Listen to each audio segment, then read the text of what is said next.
This is Natalie Pace, and today I have the honor of interviewing Professor, Doctor, and Secretary Stephen Chu. He is the former Secretary of Energy for the United States. He is also a Nobel Prize winning physicist. He has many patents, many honorary degrees, many white papers, and he's here to tell us about the power of the individual. So we can be the change we wish to see. We can create cleaner air, CO2 drawdown, energy efficiency, clean energy, some of which will surprise you because Secretary Chu actually works at Stanford University. He's one of the bike commuters there, and it's one of the reasons why Stanford is a platinum bike-friendly university. So, with no further ado, we will be interviewing Stephen Chu. Please share this interview with your friends and colleagues. It's going to be posted on YouTube at Earth Gratitude and on podcast at Substack at Natalie Pace. Okay, Dr. Chu, I first heard you at the Milk and Global Institute way back in probably 2003 talking about climate change. So I'm sure that it can get a little, I don't know. I guess the normal person might be a little exasperated by it, but I heard a quote from you saying that even if you're a climate realist, you have to work really hard. And that's kind of what I want to focus on now. Are there things that individuals can really do themselves in their own communities that will even make a difference at all? Yeah, a lot. First, um, I think one could be very conscious of and the choices you make. Now, in your background, you have a big country, and and people drive everywhere. But I think I see a changing trend among young people. It used to be 40 years ago. You have a house in the suburbs, you commute an hour, and you work in the city. Yeah. Now they are saying, no, I don't need the three-bedroom house with a plot of land. They're quite willing to live in an apartment in the city. And in fact, in San Francisco, it's an anti-commute. People go and work at Stanford and they commute back to the city to live. Wow. These are all good things because in the city is much more compact. You have a chance of establishing good public transportation and much less driving. And so those are all good things. I think again, among younger people mostly, it's been pointed out that when you raise crops to feed animals, to feed people, Yeah. it's much less efficient than raising crops to feed people. Um, and that one can get a lot of the protein through vegetables and other crops. Uh, and so I see a growing number of people, even among older people, my wife and I eat a lot less meat and much smaller portions. Yeah. Uh, so there are personal choices one can make on how you live, where you live, how you live, things like that. Um, Now, solar has become very inexpensive. It's increasingly inexpensive, and um, and EVs are becoming competitive. They're not quite competitive yet, Right. but I think within 10 years, they'll probably, based on it's dominated by the price of batteries, that within 10 years, let's say, they will have the same purchase as a comparable car. But if But you're considering the fuel that you put in and the savings on that, maybe it is on comparable, or what do you think? I think right now the cost of ownership is comparable, but the first costs are a little bit higher. Yeah. Once the first costs, and a lot of decisions are dominated by first costs, it becomes much more attractive. Uh, Now, there's one thing, and there's this range anxiety that people have. If they want to go 500 miles uh, to recharge, you have to recharge it once, let's say, Yeah. to add 250 miles. And they don't want to sit around and wait for a half an hour, an hour. Um, the batteries are becoming much faster. In addition to the price going down, it's projected the price will go down another factor too, but they also are charging much faster. The latest which is probably we don't need that, is BYD is now advertising you can go 250 miles, roughly 250 miles in 5 minutes of charge. Oh, Uh, wow. right. Now, I think 5, 6 minutes of charge, go 200 miles, means that, as I put it, the battery lasts longer than the human bladder. It's rare that you would want to drive more than 200 miles without a rest stop. If your car is charging while you're discharging, you don't care. Yeah. Well, also, I want to point out, and I think that this is a trend among younger folks, especially if you get the infrastructure to support it. Stanford is a platinum-friendly university. And I've seen video of you on a bike, and I've heard statistics that up to a third of both the staff, professors, and students are actually, either commuting by public transit or bike, certainly not by single occupancy vehicles. So, do you want to speak a little bit to that? Do you ride a bike? Yes, I ride a bike. I ride a bike to work. I also ride a bike for exercise. Yeah. But now it's a privilege to ride a bike to work if because, at Stanford because housing is so expensive. Yes. But throughout my adult life, really, literally, from the first house I bought when I was at Bell Labs, and even when I was renting at Berkeley, I wanted to be within biking distance of work. And biking distance means even if it's drizzling, you'll take the bike because the parking is so atrocious. Now, if it's downpouring, that's a different story. But Right. and California doesn't have that much rain, so yes, biking is a very big deal. It's also better for your health. Much and better air quality. And when you do have gridlock, I oftentimes will have my phone showing how much faster I'm walking than a lot of the gridlock traffic. So I agree. And just FYI, folks, I used a bike to help to save costs when I went back to college with a young son because it can really save a lot of money, right? Parking, gas, auto insurance, it really adds up. But for me, I'm a 15-minute bike ride away. I can go door to door faster than driving, parking, and walking. Uh, Wow. walking to from the parking structure to where my office is. So bicycles offer a lot of that. All right, so other things that individuals can do. We're in the middle of Plastic-Free July. So how Mhm. do you feel about, I did hear you talking about it, that recycling really should be the last choice, but do you want to talk to us about shifting our mindset around, the 3 Rs, which they used to say just reduce, reuse, recycle, to the 7 Rs, where recycle's really not even on that list. It's considered the last resort. Yeah, I think we I've got lured into a very convenient use once throw away sort of mentality. It's driven by a lot of industries that make a lot of money Mhm. making plastic containers. Surprisingly, in the oil and gas industry, transportation fuel, maybe 80 plus percent of the sales, and only 20% goes to chemicals and plastics, but they make more money in chemicals and plastics. Oh, it's So, higher margins. Wow. so, so they're incentivized to try to get people to use plastic containers, plastic wraps, plastic everything. Now, Polyester, plastic. in some places, people have been to have, when you want a cup of water, let's say you're at a flight lounge, it used to be a plastic cup and water. Now they have glasses. You use the glass, you wash it. Yeah. The amount of energy required to wash the glass is far less than the amount of energy to make the plastic. And then if it goes in the landfill, it's terrible for lots of reasons. Um, then you say, well, we want biodegradable, but that means you hold carbon out of the ground, make something plastic, and then turn it into carbon dioxide and methane.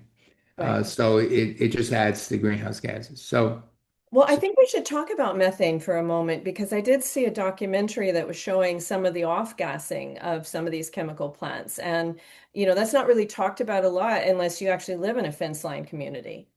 yeah, there's a lot of fugitive emissions and there's a lot of flaring. Flaring limits the amount of methane emissions, but it's so wasteful. And the prize is actually oil, not gas. Gas was up until very recently only been a byproduct. And so we used to flare, we, the world, used to flare a lot.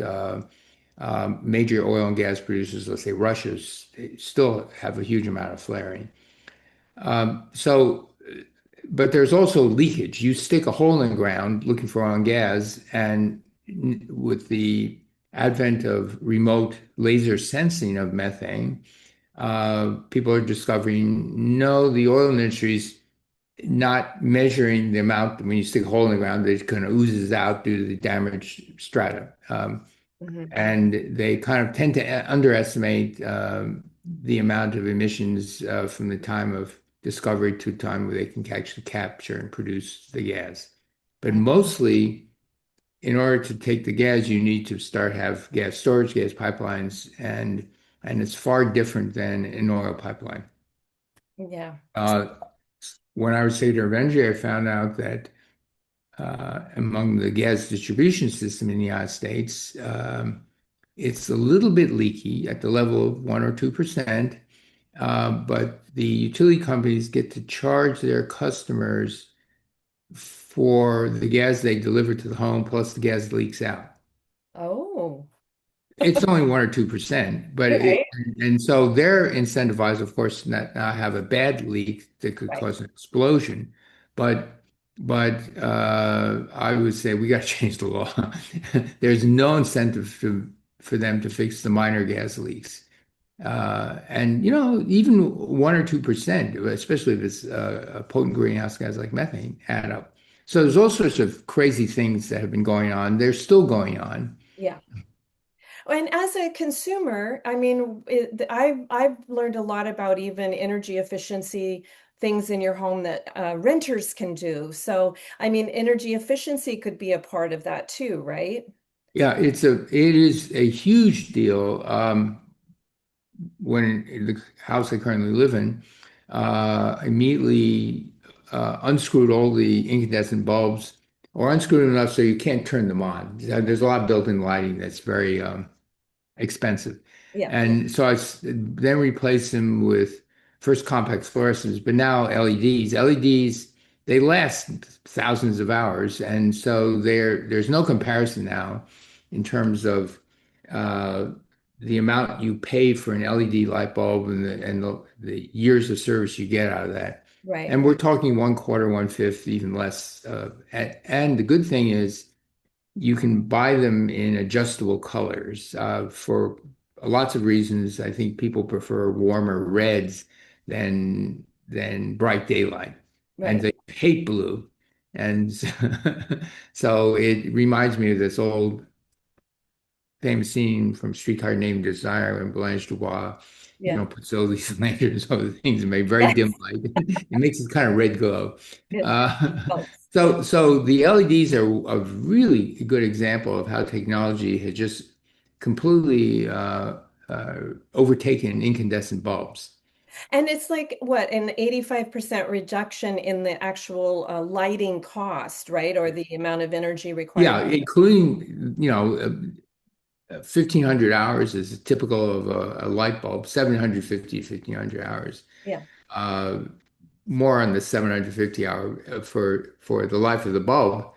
LEDs, you can easily get them to be in the 5,000 plus to 20,000 hour range. So that's enormous convenience. But again, we're talking about cost of ownership to keep your house lit.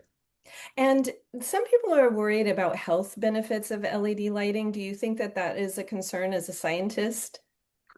Uh, Health Health benefits. risks. I don't know what it is, but I've been seeing a lot of people say, "Oh, I'm not going to use LEDs. There's health risks." Uh, there are health risks in using incandescents that break because there's a Yeah. little bit of mercury in them.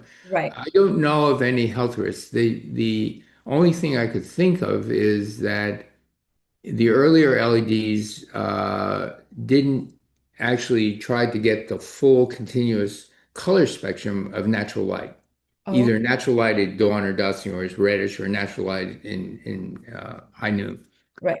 But they've gotten much better at this. So instead of just a few sharp lines that give you the sensation of white light or reddish white light, So that's the only thing I really know about.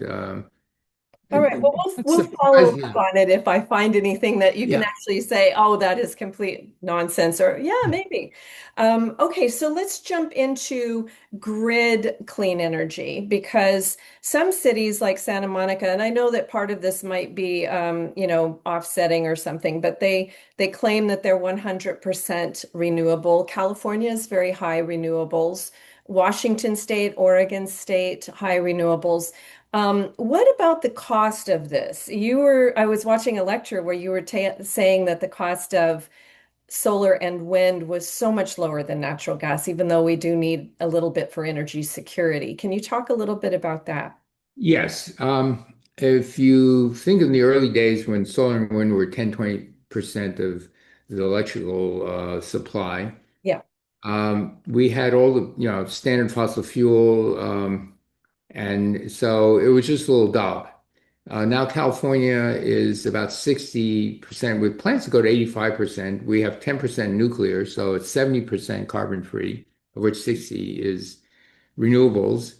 Um, and at that point, all, as you mentioned, the backup systems, just in case the wind stops blowing and the sun stops shining for a week or two, we do not have more than overnight storage okay, in the world, except in the form of hydroelectric power. right, And so that's one of the real issues about this. So you need additional storage, and 5 and 10 years ago, even today, batteries are pretty expensive, but the really good news is the utility scale batteries are coming down very rapidly. There are projections based on IRENA, which is an international think group that studies these things. right, They are saying in China to have solar power plus enough battery to give you 95% accessibility. That means only 5% of the time you might need to turn on a diesel generator. right. That it will be about 3 cents a kilowatt hour. Wow. Right. Now that's about an order of magnitude less expensive than retail prices, let's say where I live in California. And that's the low end, not for people who have pools, hot tubs, and air conditioners. I live in a house that has none of those. And so that means the rates in California are stratified, they're progressively stratified so that people who use very little energy don't get charged that much, but when they start to ramp up the energy to heat their pool or their hot tub, it begins to increase. So I'm in the lowest bracket, and I'm still paying about 35 cents a kilowatt hour. It's crazy. And until I no longer paying that, I have solar now, but Right, right. Do we want to ask you what your electric bill is with solar? I have to look because it's only been installed last month. Oh, okay. So it's It going took to me a be up and while. coming. I mean, I've seen astonishing things. I just interviewed the director of engineering for Ritz-Carlton in a very frigid area of Vail, Colorado, and he says his electric bill now that he's installed solar is $16. It's basically the grid fee in there at $16 a month. And Yeah, in the winter, it's still higher. it's going to be a good fee for me because it's just my wife and I live in this house, but we're not going to live here forever. So the next people own this house. It's a three-bedroom house, so they could have as many as two kids or Yeah, more, and they'll use far more electric, even though all the lighting has been replaced. Uh, we don't need air conditioning if you're attentive, meaning the following. We just had a very huge heat wave, 100 degrees outside our house. It doesn't get above the 72 inside. The way I do this is at night I open up all the windows. The nights in California are cool. I yeah, cool down the house. Morning, I shut all the windows. All the blinds are very light colored, light scattering double things. And so the house stays cool. yeah, Very, very cool, without any air conditioning. But you have to be attentive to those things. I mean, every night I have to look at the forecast for not only the next day, but the next couple of days. Because if California might have a heat wave, it could be in the high 90s for 3 or 4 days, and it gets increasingly difficult to keep that heat inertia. But it's manageable. As I said, it rarely, if ever, gets above 75. And I know that, and I don't want to go too far down the rabbit hole by state grid, but do you have any tips for people who might be living in Florida or even West Virginia, where it's really fossil fuel powered grid?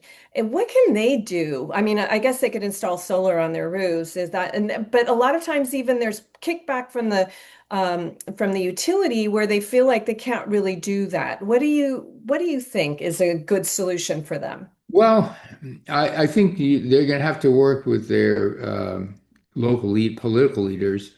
The utility companies initially, there was a law in California, for example, said if you have solar, you get to sell back to the utility what it costs, what you were buying it for. Now that is unfair to the utility companies because Yeah, they're responsible for, the security, the reliability, all these other things. right. And then it went the other way to less than 1/10. And so we're selling electricity back to PG. We're buying it, let's say 30 cents a kilowatt hour. We're selling back at 1 or 2 cents a kilowatt hour, which Right, is right, ridiculous. right. We generate roughly twice as much electricity as we use. Mm. So they're now they get a huge subsidy. Um, and so there's some middle ground that makes more sense. But I can't emphasize enough that because solar is becoming less expensive, because battery, and you wouldn't want a battery in your home. I would have a modest 10 kilowatt hour battery, but I'm also finally gonna not trading, but I have a 2001 BMW, which is a great car. It's a Right. 325. It's the compact car, but it's getting old and everything's wearing out, and so I'm buying an EV Ah, now. So the EV, this EV's got 85 kilowatt hour battery, and within 6 months, you can buy a system that allows the home to be run by solar, the battery storage in your solar, or the car. mm, Okay, so now 10 kilowatt hour, 89 kilowatt hour battery means you're completely grid independent. There could be a huge blackout, a huge earthquake that yeah, brings down the power for a week, and it doesn't matter anymore. Because if you don't use that much electricity and you don't have air conditioning, you essentially can even out all of that. so So that's one of the things that you get a real energy independence, but it's much more important internationally because the cheap utility batteries and the cheap solar will do what the cell phone did to telecommunications. You bypass telephone lines. mm, You can think seriously about bypassing electric lines, especially in less populated areas, because if you have enough solar that you can get 95% reliability and a little bit of backup, and to have a gas generator and that just have them sit idle, you turn them on for an hour every week to make sure it still works, and right. there's a lot of other things. You have real independence without the grid. And so I can easily see in developing countries, in areas that don't connect to the grid because the population is so small and the distances are vast. Western Alaska, for example, is Mm, not connected to the grid of Alaska. interesting. So before they had, now Alaska's doesn't get much sun, but they get their energy from trucked in diesel fuel, which is very expensive. Right. And I've heard even Hawaii a lot of times has import rather than just solar. I'm sure that has to do, certainly doesn't have to do with logic, but anyway, I want to stay away from politics if we can. And I'm going to segue into something that's a lot easier to understand. How about white hydrogen? Okay, so there are lots of colors of hydrogen. So let me explain to viewers. Okay. There's gray hydrogen. Today, most of our hydrogen comes from methane, and you convert methane into hydrogen CO2. as a byproduct, and they vent the CO2. So in terms of greenhouse gases, burning hydrogen, which makes water, Yeah. there's no CO2 emissions. The fact that you turn methane into hydrogen means it's comparable methane. So you're not doing any better. Okay. Then there's um, blue hydrogen, where you capture 90-95% of the CO2, which is a great start, but there's still 5 or 10% left. And there's a couple of percent, between 2 and 5% of the fugitive emissions when you're poking holes in the ground looking for natural gas. Got it. So, and then there's green hydrogen, where you have completely green, carbon-free sources of energy, solar, wind, nuclear, whatever, and you make electrolysis. That's still pretty expensive. Okay. Now, the new type of hydrogen, called white hydrogen, is when there are deposits of iron ore deep underground. And if you pump water down there, you change the oxidation state of the iron. And a byproduct of that is hydrogen. Mhm. It's being the prospect that you can get hydrogen underground on demand, because you squirt it in the water when you need it, and the fact that it's geological and huge reservoirs open up the possibility. The dreamers say it could be as cheap as uh, half dollar per kilogram of hydrogen, as opposed to, I don't know, three or four. Uh, Green hydrogen's really expensive. It's six. Right. And so if that works, or if we get electrolysis and solar cheap enough, by the way, of, in Australia and the Middle East, the whole solar project takeoff agreement, land, capex, maintenance, everything, operating costs, uh, are something like 1.5 cents a kilowatt hour. It's crazy. Uh, and then the projection of 3 to 3.5 cents a kilowatt hour, including 95% storage, absolutely world changing. Yeah. And so these are very exciting things. Now, if you get electricity at 1.5 cents a kilowatt hour or 2 cents a kilowatt hour, then green hydrogen may, electrolysis hydrogen may be okay. But we'll see about the white hydrogen. Because don't have any experience, you get euphoric estimates, and I've seen as low as 50 cents. Right. Right. Is there any danger with hydrogen? I had heard some chemists say that it was volatile or there were actual, other things involved than just extracting. Well, with enough air, enough oxygen, you can get an explosion. The other dangerous thing about hydrogen, it is very leaky. Mm, And I spoke about the leaking of natural gas, where you can, uh, it's far less leaky, and and you can detect leaks with lasers, which means you can do remote sensing.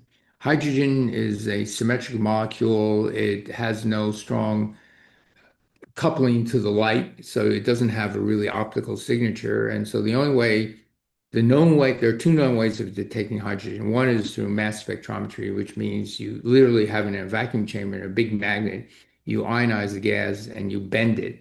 And hydrogen being very low mass, very light, it bends the entire circle. And there's no helium around, so there's no background.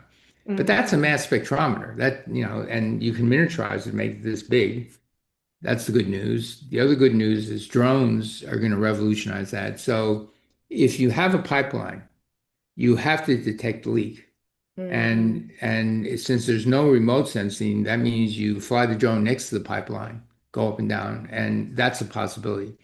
If you don't have a pipeline, we transport hydrogen in steel tanks at 10,000 pounds per square inch, hugely expensive mhm, trucks and heavy steel tanks. So you need a distribution system. And so it's possible to get a hydrogen distribution system. Initially, you can put in 10% hydrogen in natural gas, and it's okay. mhm, But if you really want a hydrogen pipeline, you've got to uh, be able to detect it, because hydrogen itself has the effect of a greenhouse gas in the atmosphere. It's not a good thing. And Okay. so, um, but having said all that, it would be very useful for a lot of things. In the steelmaking process, we used to use coke to reduce the iron ore, Right. uh, and you can use hydrogen. And if it's green hydrogen, you eliminate that. It's used, the biggest commercial use of hydrogen is in the plastics and chemicals industry to upgrade oil Hmm. to get higher value products. And so, again, you can substitute green hydrogen for that. That's also very good. Ultimately, of course, the big dream is, can you take hydrogen and carbon dioxide to carbon monoxide and make an aviation fuel where the hydrogen and the carbon dioxide are from capture from the atmosphere or from very green sources? Interesting. There is I have a friend who did Tesla Shanghai. He's a very bright guy. He made a fortune doing that.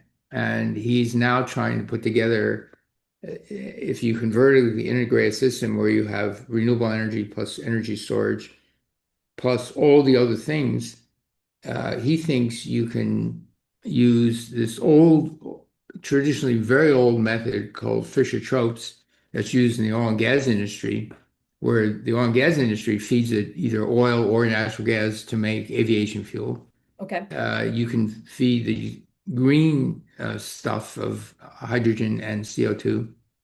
He thinks that at these prices where we think will be there in 10 years, you can make sustainable aviation fuel competitive with petroleum. Wow. That's a big deal because it's not only aviation fuel, it's also for heavy duty transportation that needs very fast refueling. We use diesel, Right. and so the same process be used to make diesel fuel as well as the aviation fuel, which is mostly kerosene. So it's a big deal. Well, it makes the science and the physicists, very blessed to have you. You're going to have to train and clone yourself so that we can keep this important research going. I want to give you the last word, and specifically about the power of us, the power of our choices. I often say that every cent we own, every moment we spend, and every choice we make, it's an investment in something. So, how can we invest in a sustainable future for our grandchildren? Um, it's exactly what you said, through consumer choices, through personal habits. You have huge sway. The consumer choice cannot be underestimated. You recall decades ago when it was the very high-end clothing or sports shoes, sneakers were made in sweatshops in Bangladesh, Yeah, that the consumers say, wait a minute, you're exploiting these poor people, you're working them to death, you don't pay them any money, and you're charging hundreds of dollars for these things. Forget it. And they cleaned up their act. yeah, In order to have a certain brand image, they said, okay, we'll pay them decent wages. We'll clean up the working conditions. So it's a huge impact. Now, it also can be an impact in other consumer choices. We talked about, well, we don't use paper or plastic when we go grocery shopping. We have in the trunks of our cars these kind of cloth bags. It's like typically they're swag bags you get from anywhere. And I just take them in, you shop, you put the groceries in that, and then there's no more paper or plastic. And it works. And I went the extra mile and got thinly insulated cloth bags. You go online and buy them. Why? Because, it keeps the ice cream cold. So I think consumer choice is huge. Now, not and all not not all oil companies are equally committed to making a transition. They all say they are, but in the back rooms, some of them are resisting, yep. but some of them are going forward. But the trouble with the forward-leaning oil companies is they're getting a lot of pressure. I used to advise Royal Dutch Shell, Hmm. not to help them find oil, but to help them make the transition from oil and gas to carbon-free stuff. And the last meeting I had, the CEO and the chair of the board said, um, "We can't do this anymore because we're being punished by Wall Street. We're not making as much, they're saying it's not as good investment as an ExxonMobil and Chevron, who make money the old-fashioned way. For expensive. And so because the stock would be punished, they said we can't do this anymore. Mm, I don't know what the consumer can do about this, but if there is a differentiation among the corporations who make the steel, make the plastics, make the chemicals, make everything else, right, to have a real commitment, and a real commitment is based on future investments. There was a time at that time, Shell was investing half their money into carbon-free stuff yeah, of their new research, which right, is amazing. It's instead of 5% or 2%. right, So the consumers would have, there would have to be groups that could verify how sincere this is, but I would say if a company is trying to do the right thing, help it. Um, uh, the differentiation in costs will probably be a penny on the dollar. yeah. It's nothing. So I think consumer choice is a huge thing, and just remember the clothing industry. We are now seeing this in the way chickens are raised in the United States. Free range chicken people will pay a few pennies more Yeah, for more humane treatment of chickens. right. Now, in the end, you don't want to eat less chickens, but and then there's a huge difference between chicken and beef, a tenfold reduction in overall greenhouse gases from Yeah. a chicken to a cow, and so there's all sorts of things one can do. Yeah, and getting educated. I did send over a link for regenerative agriculture. Have you had a chance to look at regen agriculture and the way that they treat livestock? Because a lot of that beef footprint, isn't it like the raising of the forest, the raising of the land, industrial production, feeding them grain that's trucked in from elsewhere? And Right. if you Right. are eating local, regenerative, organic, do you think the CO2 is slightly lower or no? It is, but it's still very inefficient to raise an animal. And then what do you do with all the manure in livestock? They could be grazing initially, but they go to these fattening pens. There's huge acres and acres of Yeah. steer right next to each other. Yeah, Uh, it's kind that's of a smelly and disgusting. smelling, disgusting, I bet. and actually very recently, Netherlands has run into a problem because of some environmental laws. They don't know what to do with their manure anymore. So Mhm. they're beginning to export manure to other countries. It's a crazy world. Yeah, But look, the good news is science and technology will give us better choices, and a better choice ultimately means a more economical choice, not just for the environment, but like electric vehicles, it's just a better car, less cost, less everything, and it helps save the environment. So if you go down the list, we need to do these things. The biggest unsolved problem, I think, is in agriculture, fertilizer.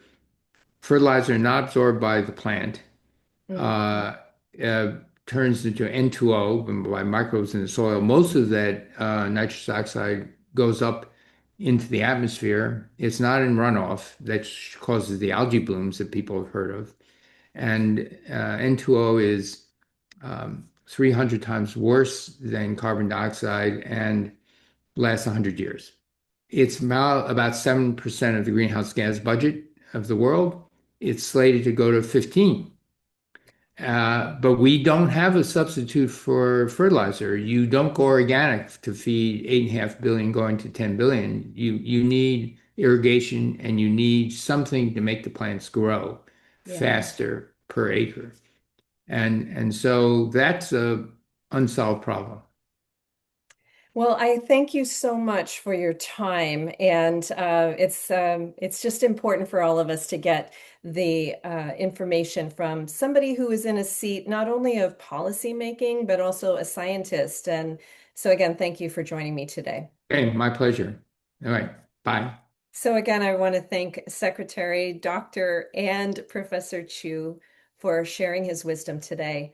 Please share this with your friends. You can watch it back at YouTube at Earth Gratitude. You'll be able to also watch it or listen to it as a podcast on Natalie Pace's Substack. Thanks again. One sunny day. Sunny day.